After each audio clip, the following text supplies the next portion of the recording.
और Corel Draw X6 graphic designing course में हम टूल्स का यूज़ सीख रहे हैं। तो पिछले लेक्चर्स में हमने अभी ड्राइंग्स टूल को मुकम्मल किया है, तो इस लेक्चर में इंशाल्लाह हम स्मार्ट फिल टूल को देखेंगे। स्टार्ट करते हैं। दोस्तों, स्मार्ट फिल टूल जो है वो हमारी वर्किंग में बहुत ज़्यादा हेल्पफुल है और बहुत सी शेप्स वगैरह बनाने में ये हमारे काम आता है।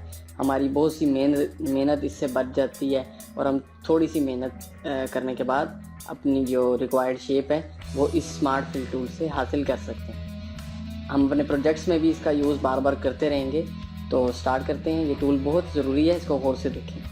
हमने यहाँ पर एक कोई शेप बना ली है, ठीक है। इसी तरह यहाँ पर हमने इसी के ऊपर एक और शेप बना ली है।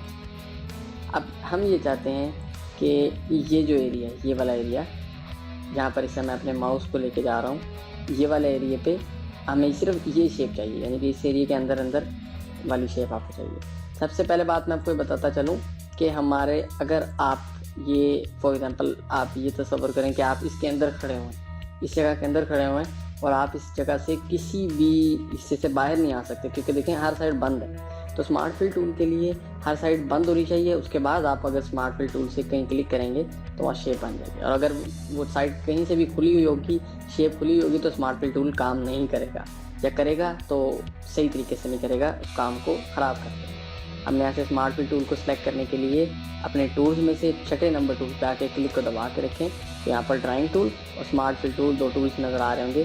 स्मार्ट फिल टूल पर क्लिक करते हैं तो टूल सेलेक्ट होता है। हम यहाँ पर एक क्लिक करते हैं। देखें जैसे हमने क्लिक किया है हमें वहाँ की बनी बनाई शेप मिल गई। इसी तरह एक क्लिक हम यहाँ पर करते हैं, हमें यहाँ की बनी बनाई शेप मिल गई है। इसी तरह एक क्लिक हम यहाँ करते हैं, हमें यहाँ की बनी बनाई शेप मिल गई है। इस तरह से हम बहुत सी शेप्स वगैरह आसानी के साथ बना सकते हैं। स्मार्ट फिल टूल के अंदर जब हम स्मार्ट फिल टूल को सिलेक्ट करते हैं तो ऊपर ऑप्शन बार में इस टूल की जो प्रॉपर्टीज़ आ रही होती हैं उनको भी एक नज़र देख लेते हैं। यहाँ पर कलर आ रहा है कि जब आप स्मार्ट फिल टूल को यूज़ करें तो वो किस कलर की शेप बने। फॉर एग्जांपल हमने यहाँ से इस कलर को सिलेक्ट कर लिया है, हम जब भी क्लिक करेंगे तो हमारी जो शेप है वो इस कलर की बनेगी। इसके अलावा और जो ऑप्शन आ रही हैं, यहाँ पर स्पेसिफिक लिखा हुआ है, यूज़ डिफ़ॉल्ट लिखा हुआ है, नो फिल लिखा हुआ है। नो फिल मीन कि जब हम कुछ करें तो फिल हो ही ना। देखें जैसे हमने नो फिल सेलेक्ट किया तो कलर्स वाला ऑप्शन भी डिम हो गई है, क्योंकि नो फिल का मतलब है कि कलर हो ही ना, तो इसलिए जाहिर बात है कि कलर तो लगना ही नहीं, इसलिए कलर ऑटोमेटिकली डिम हो चुका है। तो हम यहाँ से जहाँ पर क्लिक करेंगे वहाँ पर एक शेप बन चुकी है और उस शेप को आप कहीं भी यूज़ कर सकते हैं और ये शेप आपकी तैयार हो गई है।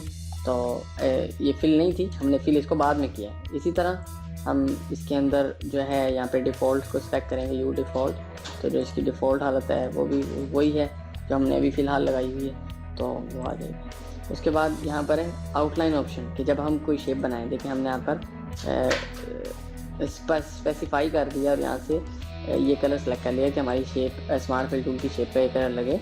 तो आउटलाइन की इसकी ऑप्शन आ रही है कि आउटलाइन अगर आप लगाना चाहते हैं तो वो आउटलाइन जो है वो क्या से है। देखिए हमने स्पेसिफाई पे क्लिक किया, यहाँ से हाईलाइट हो गया है कि आउटलाइन की जो मोटाई है वो 10 पॉइंट हो। पीटी जो है वो पॉइंट को शॉर्ट में लिखा हुआ है, तो 10 पॉइंट उसकी जो आउटलाइन हो और आउटलाइन का कलर क्या हो तो हमने लगाया हुआ है ग्रीन। तो जैसे हम यहाँ पे क्लिक करते हैं, अब आप देखें कि यहाँ पर शेप बनी है, शेप को आउटलाइन भी लगी हुई है, 10 पॉइंट की लगी हुई है और साथ उसको ग्रीन कलर भी लगा। हम अगर कुछ और एडजस्ट करना चाहते हैं तो हम यहाँ से जाके इसकी जो मोटाई है वो हमने जो है 4 पॉइंट कर ली है और यहाँ से हमने जो कलर है वो तकरीबन ये ऑरेंज सा लगा दिया। अब हम जब करेंगे तो आप ये देखें इसके ऊपर ऑरेंज से कलर का वो लग चुका है। और सबसे बड़ी बात देखें, अब ये शेप हमने यहाँ रखी थी इसके ऊपर, तो अब यहाँ पर इसी हिसाब से देखें शेप बनी है। अभी हमने क्लिक किया था, ये देखिए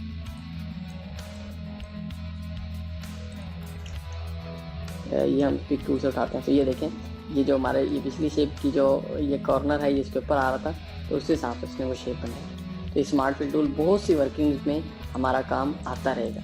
एक एग्जांपल हम इस पर देखते हैं। फॉर एग्जांपल हमने यहाँ पर एक मून बनाना है, चांद बनाना है, तो उसके लिए यहाँ पर बनी बनाई शेप हमें नहीं मिल रही।